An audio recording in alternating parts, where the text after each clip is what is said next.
pleasure to introduce our presenter of today's program, Colette Odya Smith. Colette is not a stranger to PSNM, as she is a longtime member and has achieved distinguished pastellist. Her credentials are numerous and well-deserved. Colette has recently been designated as an eminent pastellist for IAPS, is a master pastellist of the Pastel Society of America. She has works in countless museums and private collections, and has written numerous articles for the Pastel Journal. This year, she has had a residency at Ghost Ranch for 1 month to help support her artistic path. She is slated to teach 2 workshops and exhibit in France in 2022. The stellar artist also wanted me to mention to you that her work was rejected from the Wisconsin Biennale, and it's or Wisconsin Biennial this year. And so she has a tremendous amount of preparedness and humility, as well as all of her wonderful qualities. And many of us know Colette as a familiar face and a wonderful teacher. We welcome you to our Zoom program. Colette. Thank you, Letty. You're most welcome. Well, I really appreciate you being willing to share about my recent rejection, because I think it's important to be, real open with you. You're my people, and if I can't share, I shouldn't just share the good stuff. We should share all of it. I think that's the definition of family. You're not a guest. You're enmeshed, and I just wanted to remind everybody that it doesn't matter, how many letters you have after your name. Each show is a new experience. Each painting is a new challenge. And I get rejected sometimes too. And I just thought that was important to share. And did I like it? No. Could I make an excuse? Not an excuse, but I would say, yes, I entered some more experimental pieces. Okay, so maybe that's telling me I should experiment some more. But that isn't the point. The point is that we keep working and trying. In fact, I will share that the pieces I entered in the Wisconsin Biennial are going to be in an article. I'm told that the article will be published in the Artists magazine this coming winter issue. I don't know exactly when it comes out. And what I did is I had an unusual creative experience during COVID, and I'm sure I'm not alone. It was just one of many pieces and parts of what it was like to be living a very isolated life for quite some time. Anyway, I shared this story with Ann Heavener. She thought it was worthy of an article. And so there will be this story with all, I think it's 10 or 11 images in a series of works that I did last summer, a year ago summer. Anyway, so just letting, a little self-promotion, but also letting you know that that's coming up if you want to take a look at it. Thank you to the group for the invitation and for how you handled my request that people give me questions and topics, because I didn't want to just make up a program and hope that it fit your interest. I like the idea that people could actually ask questions or tell me what they were interested in, and then I can I can hit those things. So that's what I'm going to do. I'm going to spend about half the time here with some slides and about half the time at my easel. Which brings me to, it's now 11:45. How long should this go? You can actually have it as long as you wish. It's Oh, really up to that's you. dangerous. And everybody, if you want to ask her a question during her demo or whatever, please type it on chat, and Letty or I will ask the question to Colette. Yes, please feel free, either of you, to break in whenever there's something that's pertinent in the way of a question, because I want to keep my comments in line with what you're interested in. Absolutely. Okay, so I'm going to begin with the questions about Ghost Ranch. And I will share that Diane Ehrenberg, your own, Diane, who used to live in the Milwaukee area, that's how I first met her, invited me to join this new residency that she helped create at Ghost Ranch for 1 month. And I came in June, and she calls it a Studio Corazon, Studies of the Heart. And it is offered, it is now open, I believe, to the public. You can go to the Ghost Ranch to apply for it, go to their website. And what it involves is you get 1 month in your own casita with 7 other artists, each of whom get their own little casitas, and we're back at the high end of the developed part of Ghost Ranch. We're somewhat secluded, so it's a little bit of a residency retreat. Meals are communal down the hill in the dining hall. So you can also eat lighter fare that's provided for you in one of the common rooms they provided. But I was joking to people that there was a little bit of physical rigor to being at Ghost Ranch. Not only was it over 100 degrees for the first 2 weeks, thank you very much, New Mexico, but your casita has, you know, it's a lovely place. Half of it is your home, half of it is your studio, but there's a bathhouse about 50 yards away, and the meals are half a mile down the hill. So if you want to eat, you put on 3 meals, three miles a day. So, you know, it's good for you. And the sweetest part of the experience for me, well, first of all, I will share that it was jarring because I had just spent 1.5 years practically alone with my husband in my house because of COVID. Yes, I had gotten out and done a few things, but we've been pretty careful. And so for me, it was a little anxiety producing to go through 3 airports, get a rental car, sit on airplanes, you know, and go back out in the world again. But it was what I needed. It came at a time when it was exactly what I needed. And there's no artistic obligation. Diane explained that if I wanted to sit there for a month and stare at my navel, I could. And that would be my experience. Obviously, I chose to try to do some artwork as well. But it was New Mexico and its beauty and its ruggedness and its mystery at its finest.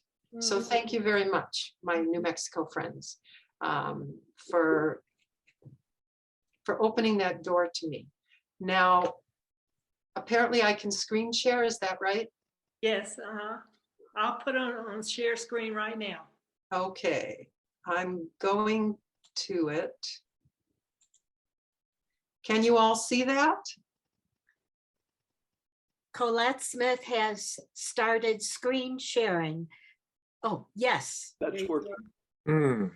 Okay, so just in case you wonder, you know, where does New Mexico get this Land of Enchantment title? This is not a touched up photo. The storm had just come through. We were backlit with the most amazing glowing light, and the storm was in front of us. And I suppose you all know about Curly's cabin here from the movie City Slickers. And there's 7 of us, and it was a double rainbow, but I couldn't catch it all. So this is one of my favorite memories. It was just over the top, you know, that it was just over the top. It was amazing. And while I was there, I purposely chose to bring different media and try different things. The whole idea was to get out of my normal and let whatever came to me come to me, either through the other artists or through what I was experiencing. So this is a 6x6 ink rendering of the portico at, I guess they call this the Ghost Cottage. This is the oldest adobe on the, and I got the pedernal in there. There she is. When I do this, can you see my Yes. little arrow? Okay, Yes. good, good. So I had fun doing a bunch of black and white works. This is a couple of the mesas with the dark skies over them, working on value studies, I found the rocks very challenging for 2 reasons. Number one, my preference is to work rather intimately close up. And the landscape of Ghost Ranch is big and impressive and awe-inspiring, and I found that a challenge because I usually don't do a large, impressive composition, but that's what was all around me. It was hard to get up close to some of these things that I was interested in. So I decided, all right, I'm not going to get up close all the time. Try this. And the second thing that was unusual or difficult for me, not only the light and the palette being different, but I just lost my thought. The other thing that was, it'll come to me. If it was important, it'll come. So this is about a 5-minute sketch. That's actually one of the things I'm happiest with. Trying to stay loose, trying to stay fresh, gestural. I did some calligraphy while I was there. Just to give you an idea of how far abroad I was casting about. This is a painting rendered in casein with woven strips of painted paper, actually physically woven through the composition. Oh, that was the other thing about the rocks at Ghost Ranch, the landscape. I could never get a real handle on it. Maybe I had a month, maybe I need 20 years. That's what you guys would probably tell me. Every time the light changed, the rocks change. Oh, yes. Every time the weather changed, the rocks change. Every time you move 10 feet, the rocks change. I could never get a handle on their shapes and their colors and their forms. They just kept changing. So that was one of my themes, was I saw these rocks as vertical forms, but the colors of the rocks were horizontal. And so I was struggling, how do I do horizontal and vertical? So I said, well, let me try weaving it. So just for fun, I did this. And I think it taught me something. I don't know what, but I don't have words for it. The color palette is obviously radically different than what I faced here in Wisconsin. This image was created, this is literally one of my views out my front door. Who doesn't want to spend some time there, you know? I mean, and again, I don't usually work so heavily in the pinks and purples, but obviously that's what it was showing me that day. So I said, okay, embrace it. Just go down the pink and purple rabbit hole and have that experience. So of course I'm showing you things that turned out halfway decent. I didn't show you, not showing you all the stuff that just went in between, and there was plenty. This is one of the nicer pieces I did. I think this one was closer to my comfort level. I said, okay, get out the pastels and see what happens with pastel. And this is just taken from a view on one of the hikes that you can take around the ranch. And I'll be honest with you, there have been times in the past when I have been confused or not as impressed with some of the paintings I see of New Mexico because they look like candy colors. And I have internally criticized them for that. Forgive me. And there it is.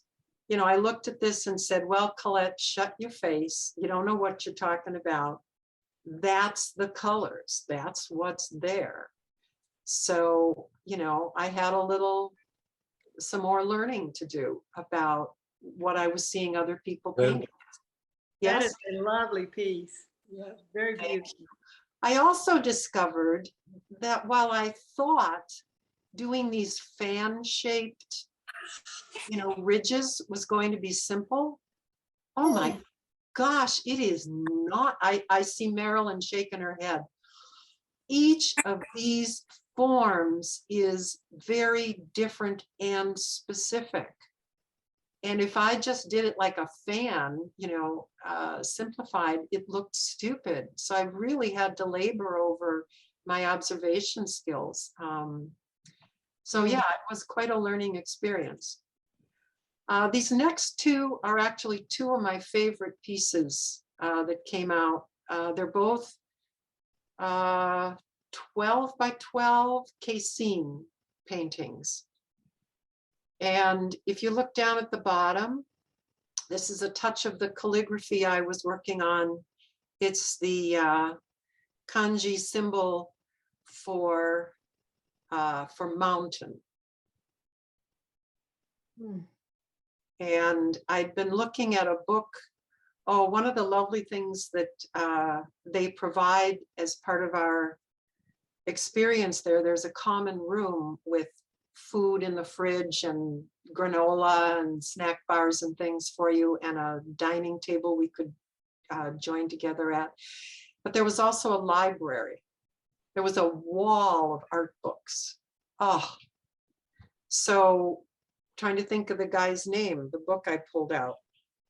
See, it's gone now again. Maybe it'll come back to me. But I did abstract works in New Mexico. And many years ago, I had been to Plaza Blanc on one of my trips. And this is a bit of a memory from that. And then down here is the symbol for moon.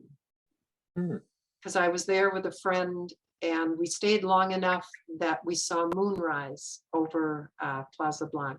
So I was asked to share some of the different things I did in New Mexico at Ghost Ranch. So those are some of the highlights, but I will also share that I went so far afield. Here, I'm going to take the screen share off for a second.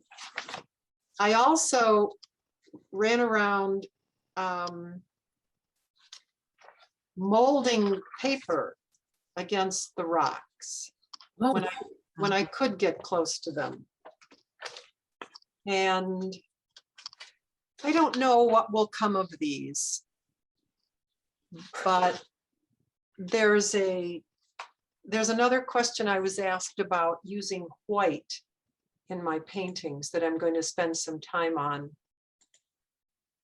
And so using just the plain paper against the rocks suits me. I like white on white. and just the plain paper with the shadows appeals to me. So something will come of that sometime. Okay, new topic. Any questions about Ghost Ranch before we move on? Okay, maybe you guys are so used to New Mexico that that wasn't whatever for you, but it was very different for me. I was asked to talk about my composition and do I have rules of design that I use? Do my travels influence my compositional sense? And I've talked a little bit about this in the past, and I will continue to learn what I do so that I can teach more about it, because what I've learned so far is that much of what I do is pre-conscious or intuitive. And in order to be a better teacher, when I'm asked these questions, it forces me to bring it up into the frontal lobe and ask myself, well, what am I doing? How do I decide? Or what are my rules? And one of the things I've come up with is recognizing my interest in a more intimate, a more close-up view. I very often like a high horizon so that I have lots of room to play with the texture and pattern that's up close. This is an image of a sandstone bluff that's on a small piece of property my husband and I own in the middle of Wisconsin. It's about a 20-acre, it's a little valley. On one side, there's about a 65-foot bluff, and on the other side, there's a sloping hill. And we're surrounded by cornfields and farms and such, and there's a small creek that runs down the middle. So this is an example of a color palette that I'm much more familiar with. And we have these beautiful sandstone outcroppings covered with moss and lichen. We have all the debris, and we have the high horizon. So this is the kind of picture I might take to get a general sense of where I am and what I'm doing. This is an example of how I like to close in even more. I was struck with the pattern of the yellow leaves against the bright blue sky and the dark shadows against the rock, with the green out, you know, the green foliage beginning. This is early spring. This is probably, no, this is fall, sorry. But you can see that my interest here is mostly in the juxtaposition of this top and this bottom. I like philosophically or metaphorically, I like that balance of the real objects and their shadows, or in many cases with water, their reflections, and the relationship between the two and the energy. This is a painting that came from pictures like that. So we have in this, you know, it's not the exact same photo, but we have some of those same elements that you can see were there.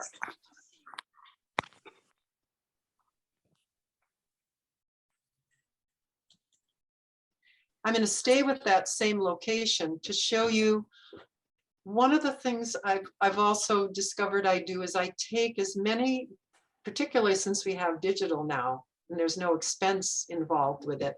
I try to take lots of pictures, close up, further away, different angles, trying out different compositions, trying out different relationships. So in this one, I'm playing with the yellow not being equal to the shadow lines, and the line shadows of the trees becomes more of a feature in this one along with these. And there's a different balance of the yellow against the rocks.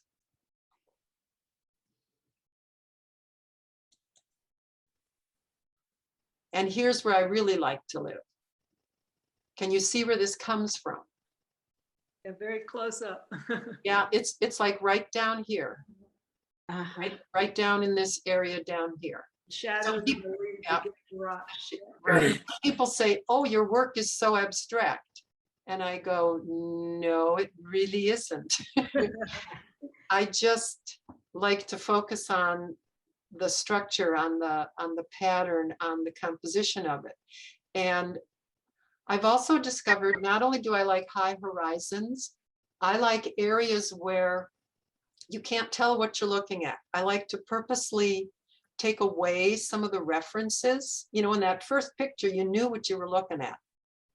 In this one, yeah, you can figure out that it's stone and debris. You can see there's an oak leaf. There's an actual oak leaf. That gives you a clue. So I'm not trying to fool you. I'm willing to give you an avenue into this experience, but it's an experience I'm having where I'm blown away by the design. And this is the painting that came of it. Very nice. Yeah.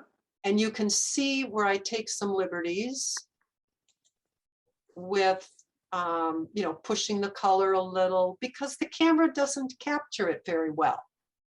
So I have to capture it emotionally. And I used the deep blue as just, it was going to be a step towards the dark shadow. But when I saw the blue on my dark underpainting, I thought, why would I cover that?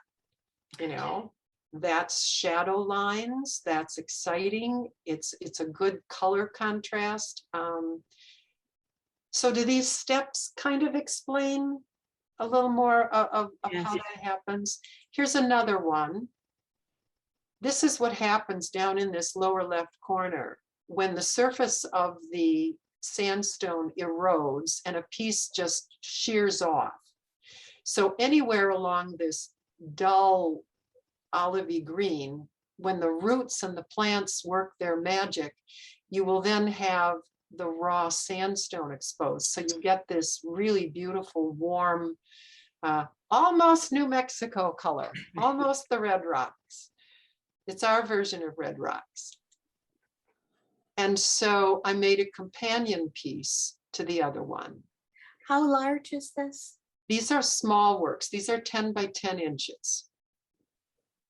Although they're small, I sometimes find they're just as much work as a 20 by 20. I just have to congest it and be more careful. I can't do this, I have to do this. One of the questions was about my trips and does my travel influence my composition and my subject matter? It does, but it's not a direct line. I'm not usually, how shall I put this, quick enough to integrate a new landscape and color. Like you saw the work I did in New Mexico, those are study pieces mostly. And I've been to New Mexico before, but I have a lot to learn yet about the light and the palette before I can get lucky, but I haven't mastered it. I often take pictures. I take lots of pictures when I do travel, and they usually do not end up in paintings. But are they influencing me? Yes.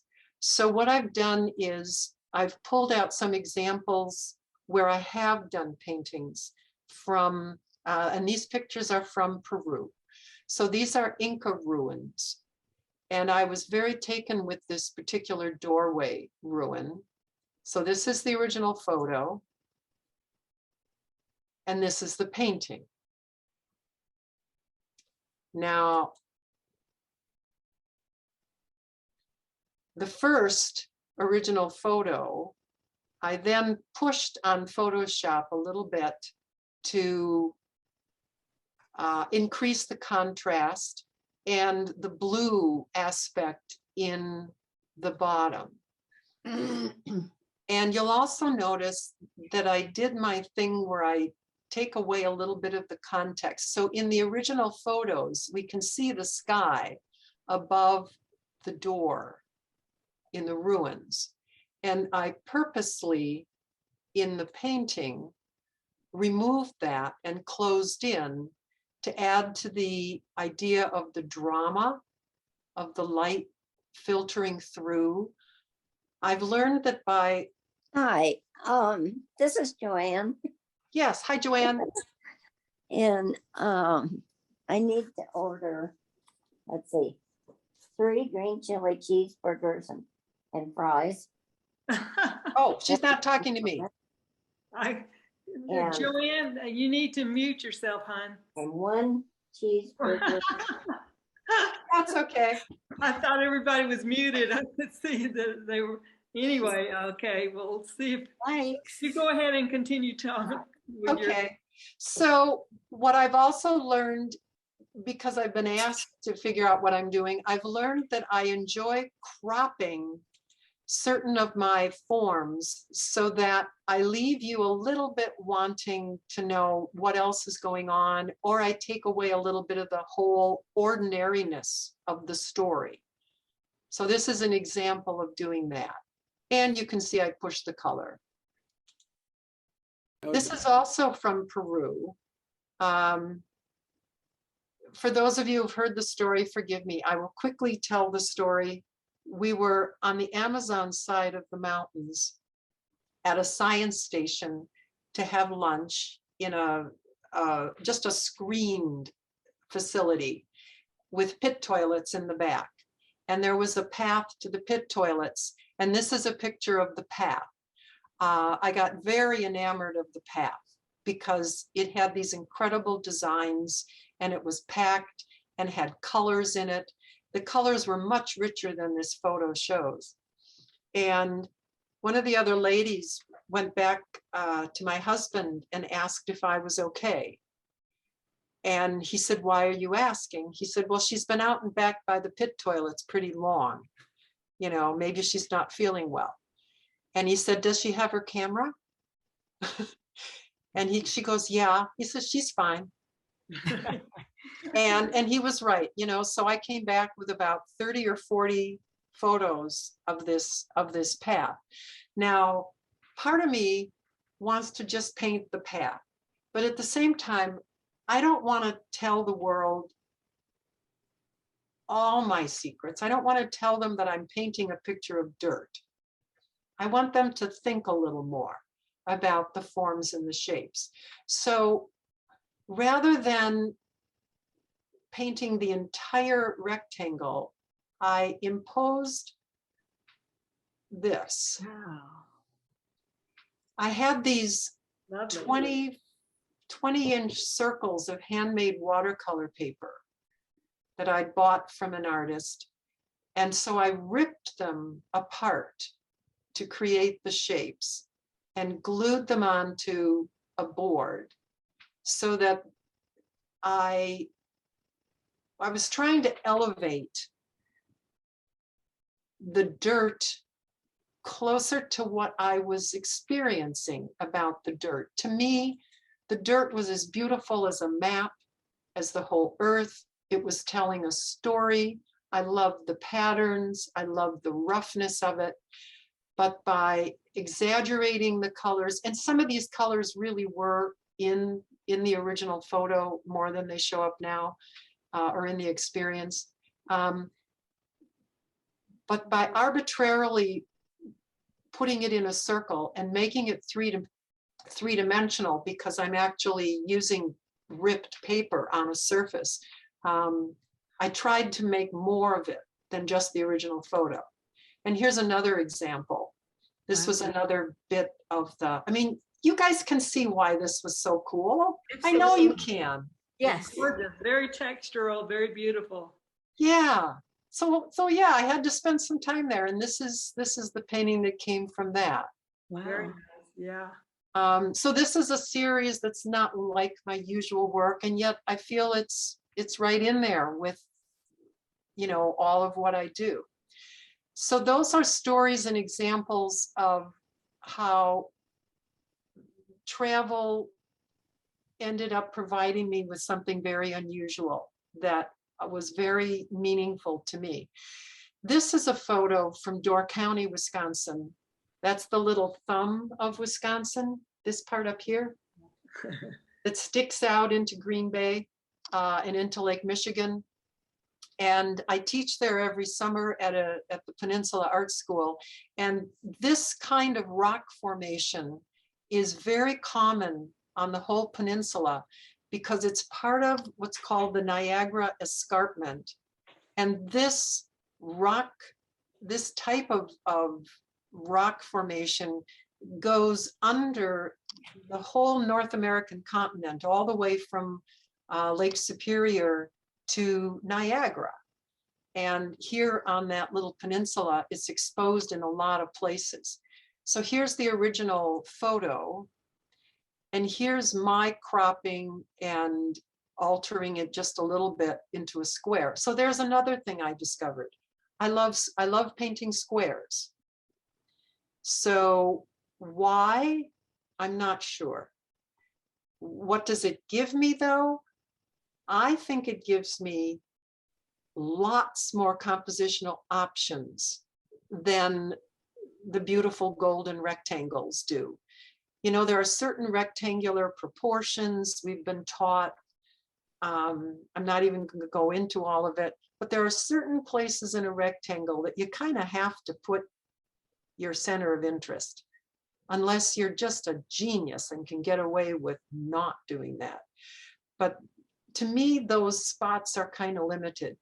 In a square, I feel as if I have more choices of spirals, zigzags, verticals, horizontals, diagonals, you know, half and half, 1/3, 2/3, putting something in a quadrant up here, putting 3 things across the bottom. I just think I have more compositional options. So in this case, I was enamored of, and here we come to the white, I was enamored of the whiteness of the rock. And so that is what I played up, but also brought in these other colors for drama and sparkle. So again, trying to show you how this crazy brain works, you know, how did I get from there to there? And I'm on my theme of white now, so I'm transitioning to answering about white in my paintings, because I was asked, how am I able to quell the strength of white or light and tints to be able to structure an interesting painting? Do you think of such things? Can I address the use of whiter tints? Lot of contrast. What pastels do I use for the darker darks? So this is another painting that's architectural, and I call it the White Wall.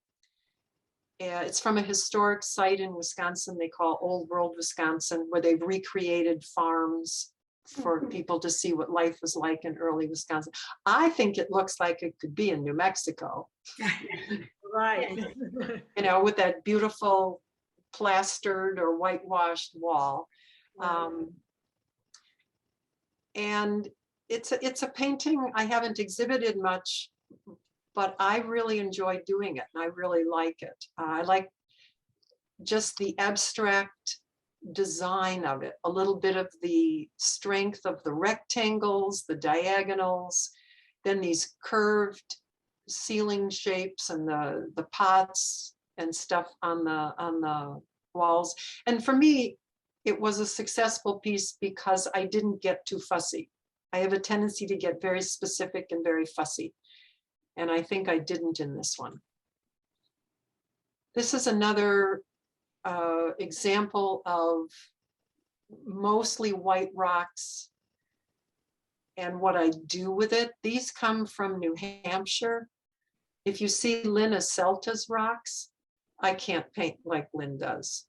I mean, I'd love to, but when I see her rocks, and I've been some of those places where she's painting, I could just weep because they're so cool.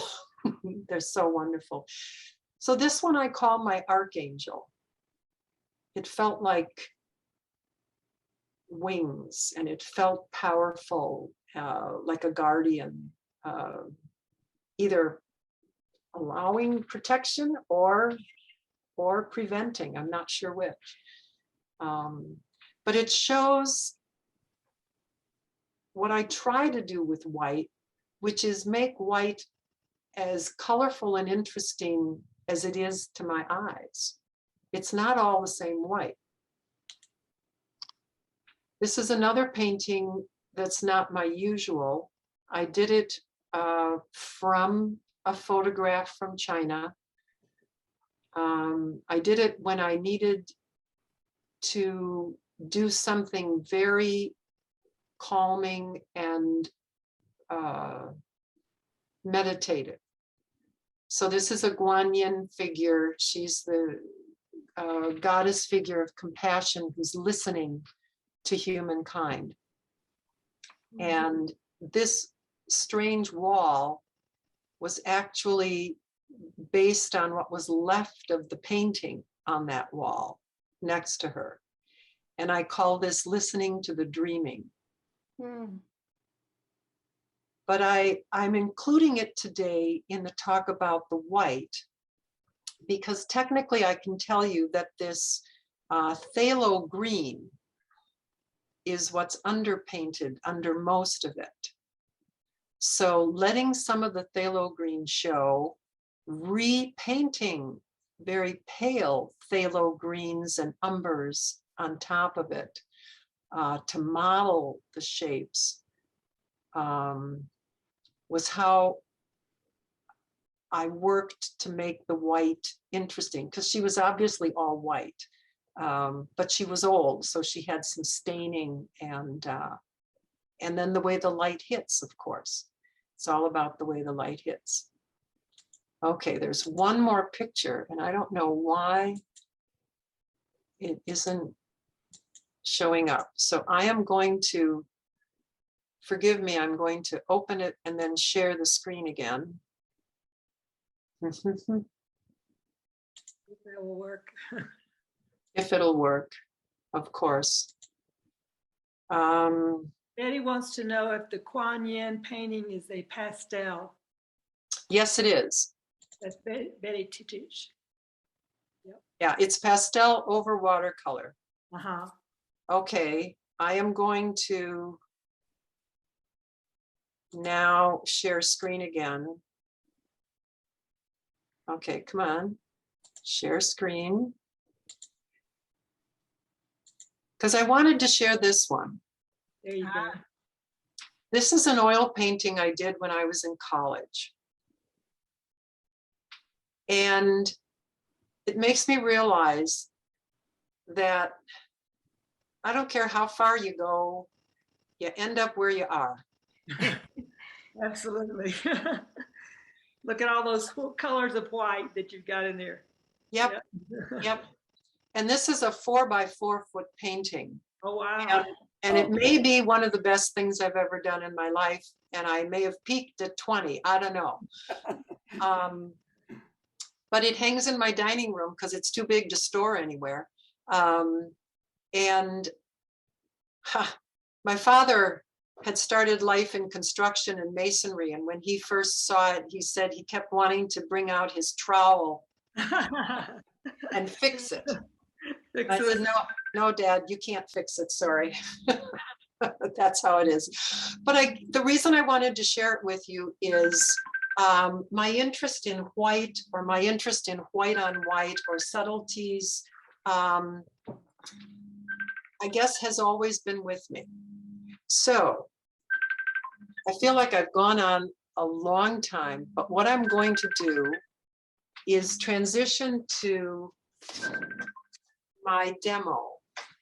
Colette, 1 minute. There is a question about the painting behind you. Is it one you did also? Is it pastel? It is pastel. Okay. It's, oh, that's kind of good. You might be interested to know that it's actually based on an ancient garden wall in Suzhou, China. Oh. And what you're looking at is the staining and the mold and the mildew and the rot and the dirt. And I call it accidental landscape. And it was lots of fun to paint. Hmm. So there again, am I, you know, people look at that and say, oh, Colette, you're an abstract painter. And I go, no, that's kind of what the wall looked like, you know, but I just see stuff like that. Does the white for you kind of, it obviously adds contrast, but it's almost like it's a cleansing process that it cleans. No. You know, I've thought about it ever since you sent me these questions, because I thought, do I use white so much? Well, I guess I do, but I had, you know, I wasn't, it wasn't up here. And one of the things that came up with was, first of all, that it's not all the same white. Okay. Number two, to me, it's just part of the value scale. You know, when I first learned photography, it was black and white photography in school, and we were taught to try to use the entire range of values, from your darkest darks to your lightest lights. And so I've brought that, I think, into my interest in pastel. You know, use the whole range. White is a color to me. So why not use it as the, you know, the highlights or whatever. And I will say that at one of the IAPS conventions, when I was watching the paint around, and Liz Haywood Sullivan was one of the artists, I learned so much from her in that hour. I ended up following her on each person's painting. And what she did when she got to the painting for the next 10 minutes was she reasserted the darks and lights. She reasserted the contrast. So she kept the bones strong and she kept the drama strong. And I thought, and every time she did it, she improved the painting in my eyes. So I realized, okay, thank you, Lynn. Keep the contrast high. So I laughed out loud at what I'm going to show you right now, because I had done this painting in September as a demo for the Chicago pastel painters. I was teaching a workshop there. And I hadn't thought about this discussion at all until someone at that workshop asked me about, how do you get away with using so much white? Do I? So apparently I do. Wow. A lot of white in it. There's a lot of white in it. But there's a lot of dark contrast as well. Yeah, There is. it's a high contrast drama painting, you know? But it's 3/4, 1/4. Yeah. Is it? Yeah. Or Maybe 2/3, 1/3. 30%, 70%. Yeah. And then a friend pointed out to me when I showed it to her that it had a lot of yin yang to it. It does. Yeah. And again, I had not thought of that, but I love the yin yang conceptually, and apparently it, you know, it's here. So let me turn on this light and try to bring this in closer if it's, Oh, yeah. I'm trying to show you that there's a lot that's not Yes. pure white. Absolutely. Yeah. There's a lot of detail and different colors in the white. Right. And what I've come to realize I do, and I'll do that a little bit as I begin the painting, is I will do an underpainting for some kind of base structure for the white. Then I will often put the white on, and then I will sandwich with toning, and then probably finish with the highest highlights. Does that make sense? Yeah. So there's really, and if I need to in between there, I will spray fix so that it doesn't become murky, so that some of those rough textures like on the rocks are retained. A little spray fix on the white allows me to drag purple or umbers or browns or blues over the white without totally smearing it. And then I can lay some white on that again to knock it in just enough.